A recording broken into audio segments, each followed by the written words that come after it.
Hello MSc, welcome back to my channel. आज का हमारा लेक्चर रहेगा जिंजरब्रेन के बारे में। हम देखेंगे उसका बेसिक इंट्रोडक्शन, उसका स्ट्रक्चर एलुसिडेशन पूरा कंप्लीट करेंगे। फिर हम देखेंगे उसकी सिंथेसिस और हम लास्ट में देखेंगे उसकी एप्लीकेशंस। तो अगर आप नए हैं तो चैनल को सब्सक्राइब कर लें और बेल आइकन को प्रेस कर लें, जिससे कि आपको सारी ही पढ़ाई की लेटेस्ट वीडियोस मिलते रहें। और अगर आपको वीडियोस अच्छी लगती हो तो प्लीज़ उसको लाइक और शेयर करना ना भूलें। तो इससे प्रीवियस लेक्चर में हम बहुत सारे लेक्चर्स इसके टर्पेनॉइड के ऊपर कंप्लीट कर चुके हैं, जिसमें से हमने सिट्रल, अल्फा टर्पेनॉल, मेंथॉल, फर्नेसॉल और बीटा कैरोटीन, सेंटोनिन, टर्पीन और क्लासिफिकेशन ऑफ टर्पेनॉइड के बारे में पढ़ा है। तो आज हमारा ये लास्ट लेक्चर रहेगा और ये हमारी यूनिट हो जाएगी कंप्लीट, जो है जिंजरब्रेन। तो चलो शुरू करते हैं अपना आज का lecture. Zingiberene is a monocyclic sesquiterpenoid. जो जिंजरब्रेन है वो एक मोनोसाइक्लिक सेस्क्विटर्पेनॉइड है। मोनोसाइक्लिक और सेस्क्विटर्पेनॉइड का मतलब है कि मोनोसाइक्लिक जो है, मोनोसाइक्लिक का मतलब होता है कि उसके स्ट्रक्चर में एक रिंग पाई जाएगी, और सेस्क्विटर्पेनॉइड का मतलब होता है कि इसमें नंबर ऑफ कार्बन आइटम्स तो होंगे 15 और नंबर ऑफ आइसोपेरीन यूनिट्स होंगी 3। तो जिंजरब्रेन एक मोनोसाइक्लिक सेस्क्विटर्पेनॉइड है। इसका मतलब है कि जिंजरब्रेन के स्ट्रक्चर में एक रिंग पाई जाएगी क्योंकि वे मोनोसाइक्लिक है, और सेस्क्विटर्पेनॉइड का मतलब है कि इसमें नंबर ऑफ कार्बन आइटम्स 15 और नंबर ऑफ आइसोपेरीन यूनिट्स 3 होंगी। फिर क्या है, that is the predominant constituent of the oil of ginger. जो हमारा जिंजरब्रेन है वो मोनोसाइक्लिक सेस्क्विटर्पेनॉइड है, जो कि एक प्रीडोमिनेंट कॉन्स्टिट्यूएंट है, वो भी जिंजर ऑयल का। ब्रैकेट में Zingiber officinale from which it gets name. Ginger का नाम है जिंजरबर ऑफिसनेल, जिसकी वजह से इसको ये नाम मिला है। तो जिंजरब्रेन को ये नाम इसलिए मिला है क्योंकि ये प्रीडोमिनेंट कॉन्स्टिट्यूएंट होता है जिंजर ऑयल का, जिसकी वजह से इसको ये नाम पड़ गया है जिंजरब्रेन। और ये है इसका स्ट्रक्चर, ये देखिए, ये है इसका स्ट्रक्चर, जिंजरब्रेन का स्ट्रक्चर है ये। It also occurs in a whole range of plant species including tomato, basil, turmeric, cardamom and sorghum too। जो ये हमारा जिंजरब्रेन है ये प्लांट स्पीसीज़ के होल रेंज में पाया जाता है, जैसे कि टमाटो में भी बेसिल, टर्मरिक हो गया, कार्डमम हो गया, और सॉर्गम में भी ये पाया जाता है। अब देखेंगे हम इसका स्ट्रक्चर एलुसिडेशन ऑफ जिंजरब्रेन, जिसमें हम देखेंगे इसका molecular formula, detection of unsaturation, confirmation of carbon skeleton, और इसके बाद में हम देखेंगे इसकी सिंथेसिस, और लास्ट में देख लेंगे हम इसकी application. Molecular formula of zingiberene is C15H24। ये है इसका मॉलिक्यूलर फार्मूला है जिंजरब्रेन का C15H24। फिर इसका सेकंड पॉइंट है डिटेक्शन ऑफ अनसैचुरेशन की detection. On hydrogenation it gives hexahydrozingiberene. Okay, जब हम इसका हाइड्रोजनेशन करते हैं तो ये हमें हेक्सा हाइड्रो जिंजरब्रेन देता है, और इसको हम समझेंगे इस रिएक्शन के थ्रू। ये देखिए, ये है हमारा जिंजरब्रेन C15H24 प्लस 3H2। जब हम इसमें 3H2 ऐड करेंगे इन द प्रेजेंस ऑफ प्लैटिनम, तो हमें ये मिल जाएगा हेक्सा हाइड्रो जिंजरब्रेन। ये है इसकी एक रिएक्शन। फिर इसकी एक दूसरी रिएक्शन है, यह है हमारा जिंजरब्रेन। जब हम इसका रिडक्शन करेंगे इन द प्रेजेंस ऑफ Na(C2H5OH), तो ये हमें यहाँ मिल जाएगा C15H26, जो कि है डाई हाइड्रो जिंजरब्रेन। तो ये जो दोनों रिएक्शन है, ये these reaction shows the presence of 3 double bond. ये जो हमारी रिएक्शन है, ये दोनों रिएक्शन ये शो करती हैं 3 डबल बॉन्ड की प्रेजेंस जिंजरब्रेन में, क्योंकि इसमें हमारे 3H2 ऐड हुए हैं और बन गया है हमारा हेक्सा हाइड्रो जिंजरब्रेन। तो ये दिखाता है कि इसमें 3 डबल बॉन्ड की प्रेजेंस है।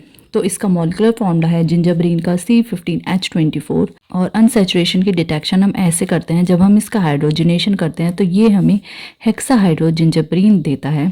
ये थी इसकी रिएक्शन C15H24 हमारा zingiberene plus 3H2 in the presence of platinum, ये हमें दे देगा hexa hydro जिंजरब्रेन।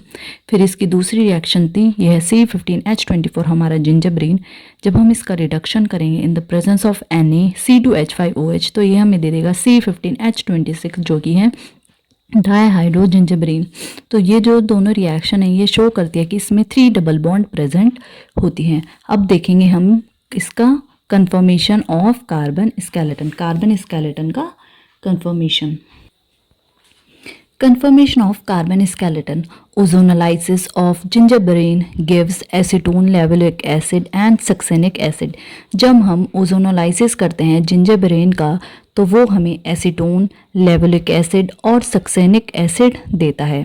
Since these product are also obtain from bisabolene. ये जो हमारे प्रोडक्ट होते हैं जब हम जिंजरबेरेन का ओजोनोलाइसिस करते हैं तो वो हमें एसीटोन, लेवुलिक एसिड और सक्सेनिक एसिड देता है।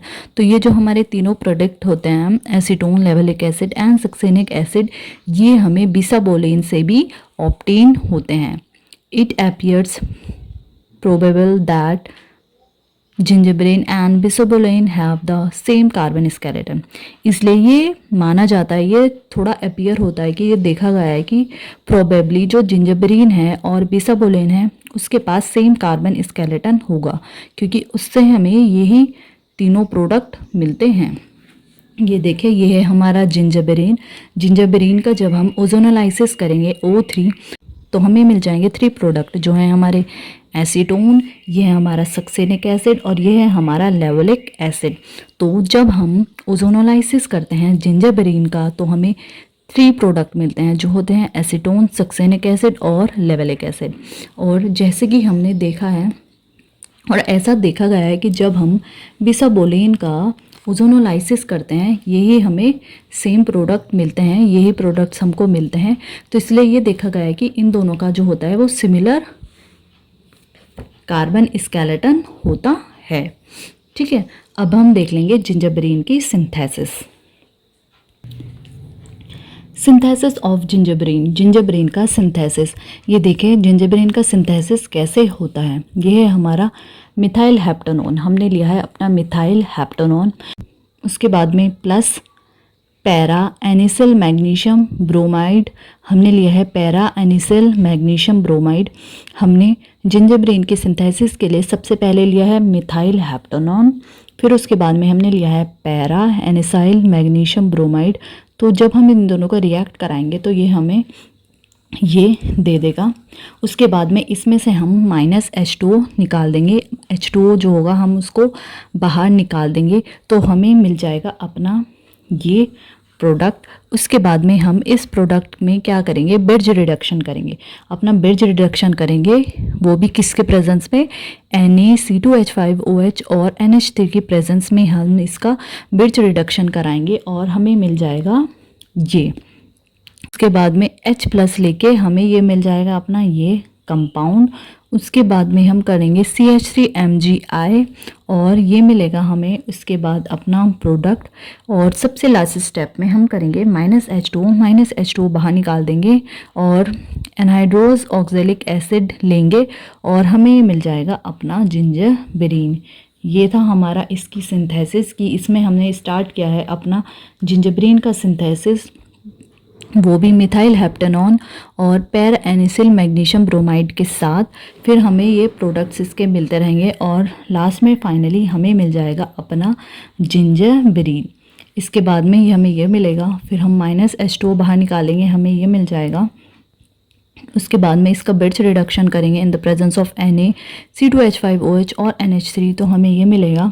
उसके बाद में H+ के साथ हमें ये मिल जाएगा और फिर हम करेंगे CH3MgI और उसके बाद हमें ये मिलेगा और हम -H2O निकाल देंगे एनहाइड्रोज ऑक्जेलिक एसिड के साथ और ये हमें मिल जाएगा अपना जिंजरबेरेन। तो ये थी इसकी सिंथेसिस और ये है इसकी एप्लीकेशन ऑफ जिंजरबेरेन। ये है ginger has been used as a spice as well as medicine since ancient time. जो हमारा जिंजर है वो यूज़ किया जाता है एक स्पाइस के तौर पे और मेडिसिन के तौर पे एंशिएंट टाइम से ही।